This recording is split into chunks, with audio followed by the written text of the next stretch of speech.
Hey everyone, Rho here. Today we discuss the Phoenician Fulgrim. Is he the most underrated Primarch? General spoiler warning to begin, as the events we're discussing today are from across the Warhammer 40k universe. So you have been warned. But with that said, let's just jump straight in.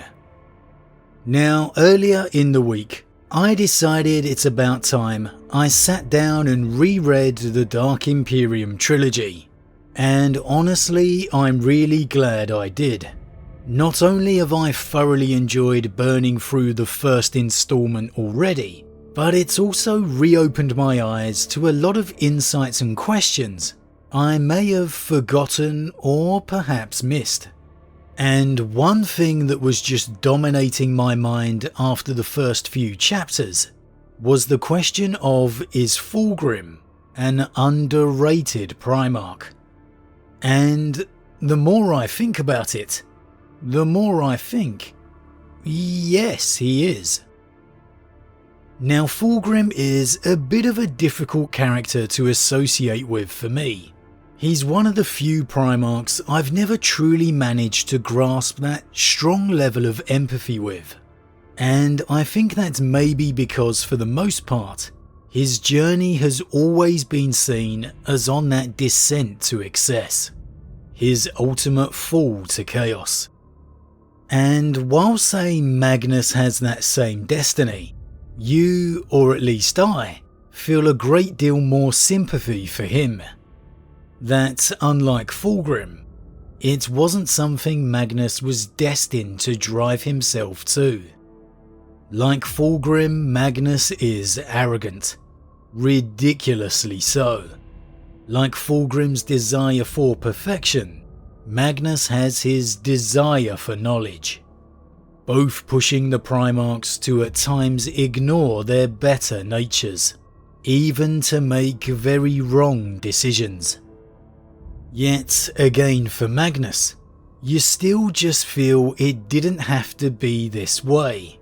That if events just transpired differently, things could have been so much different.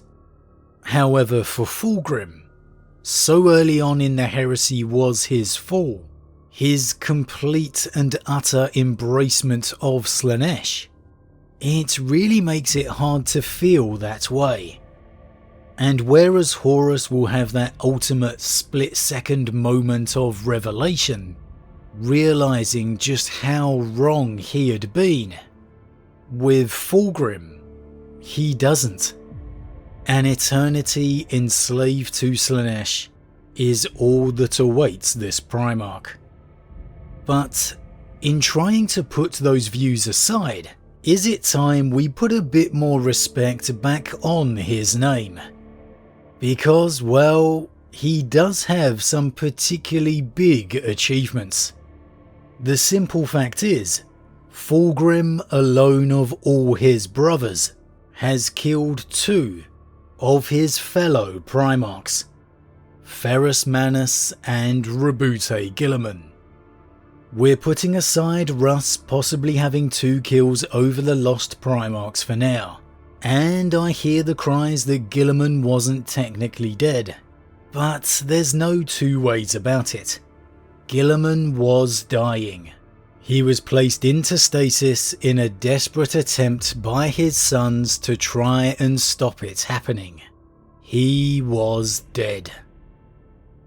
Now let's start with Fulgrim's victories over Ferrus.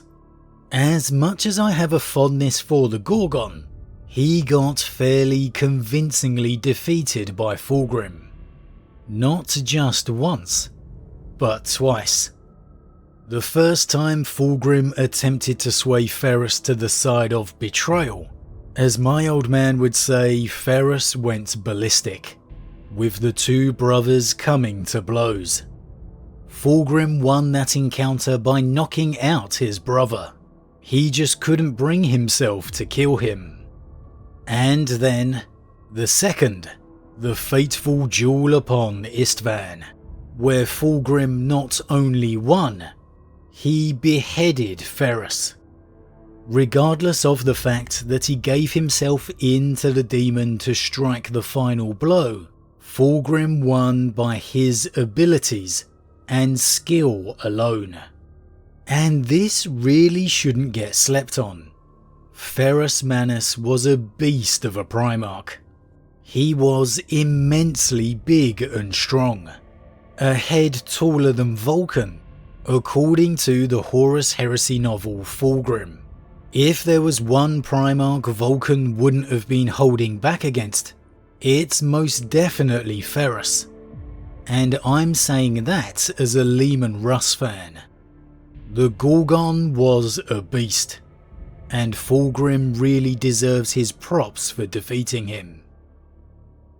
However, for all the accomplishment of that, it's really his victory over Guilliman for me that sparked this whole conversation in the first place.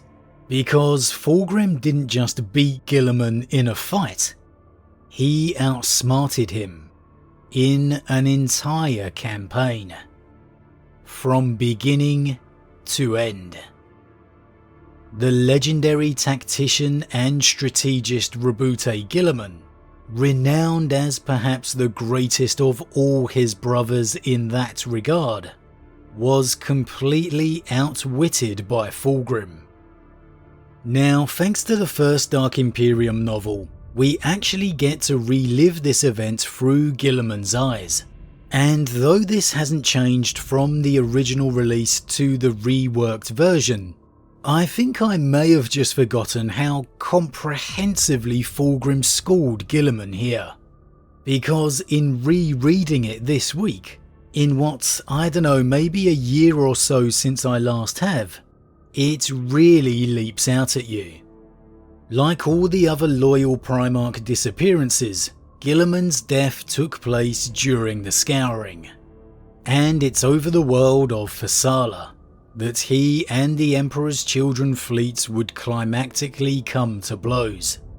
Guilliman had been under the assumption that he had Fulgrim on the run, and in his eagerness to mete out revenge, he had chased Fulgrim straight into his trap, as the Emperor's Children surround Guilliman with 3 different fleets, completely pinning him in. And this isn't just a vastly outnumbered Ultramarines chapter here, as Guilliman is commanding several forces of his newly created successor chapters, notably the Aurora chapter, Doom Eagles and Nova Marines amongst them. And side note, but what's the point of Guilliman's Codex Astartes if he's just going to command his successors anyway, even back here during the Scouring? A more skeptical mind might say he simply did it to curb the power of his brothers. But I digress. This is simply a well-laid trap by Fulgrim. Guilliman is stuck. He knows if they attempt to run, Fulgrim's fleet will simply be able to obliterate them without contest.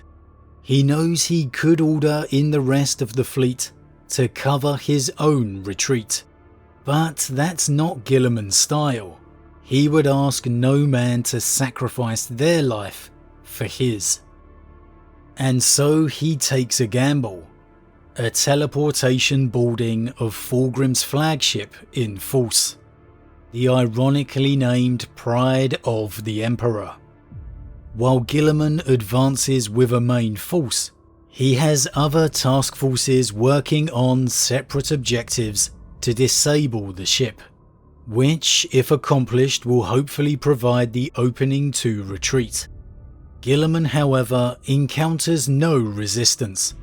His path is completely clear, obviously leading to the confrontation with Fulgrim himself.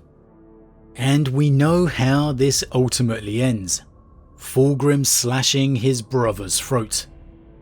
Now Fulgrim is ascended to demonhood here, so I'm not going to focus on the actual duel itself too much for the argument, as honestly a demon Primarch should be winning a duel against the loyal one. Yes, Fulgrim doesn't come off too well in his duel against Rogol during the siege, but I think we're really supposed to be focusing on how Fulgrim's attention were elsewhere. How all he really wanted to do was taunt Rogol rather than fight him. And as shown at the end of it, Fulgrim wasn't even truly hurt. Admittedly though, it does come off as an absolute badass moment for Rogol, his second one against a brother during the heresy. But that said, for whatever reason, his attentions here during the scouring were entirely on Guilliman. And it's during their fight that the extent of Fulgrim's complete outsmarting of Guilliman becomes clear. Fulgrim tells Guilliman that from his very first raids that drew his attention, to the resulting campaign and even Guilliman's apparent victory, it was all entirely orchestrated. And you might think that that's Fulgrim making a mountain out of a molehill, bragging while he can. However, from the moment Guilliman realised he'd walked into this trap, he realised it. He knew the entire thing had been planned from the start. There's a great line where Guilliman admits to himself he's been hooked and played like a fish. And it's absolutely great because it's so un-Guilliman. He's normally the one with the advantage no matter what. Even when ambushed, he knows the right decisions to make. Even at the infamous betrayal of Calf, Guilliman turned around a catastrophe to an inevitable victory. And here, at Farsala, Guilliman's been unknowingly dancing to Fulgrim's tune the entire time. So much so, it results in his death. And Fulgrim absolutely has to be given immense credit for that. Yes, this is after he has ascended to demonhood, but his physical form has absolutely nothing to do with this tactical mastery.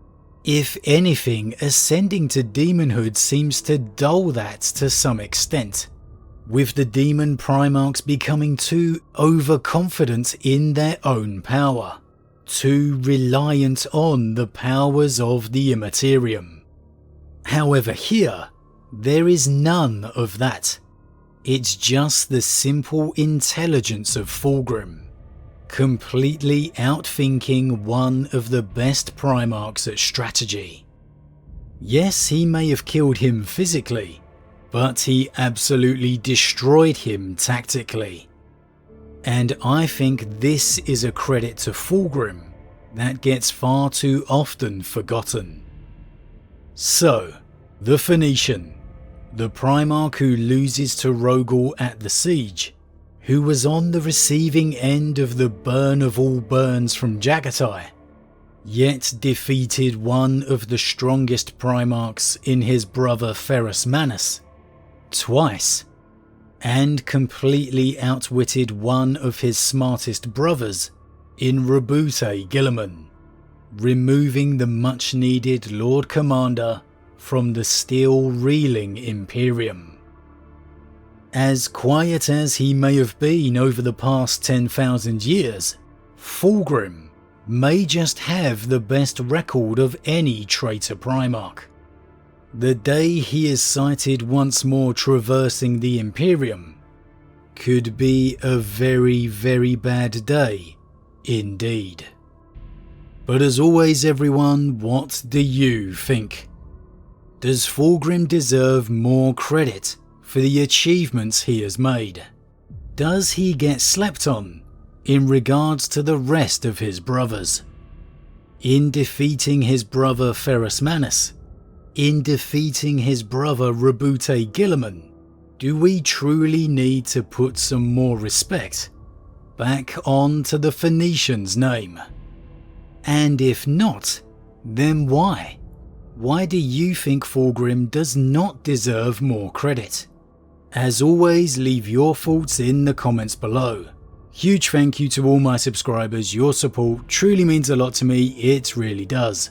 If you're new, please consider subscribing to help the channel grow. And if you enjoyed this particular vid, then why not drop a like on it too.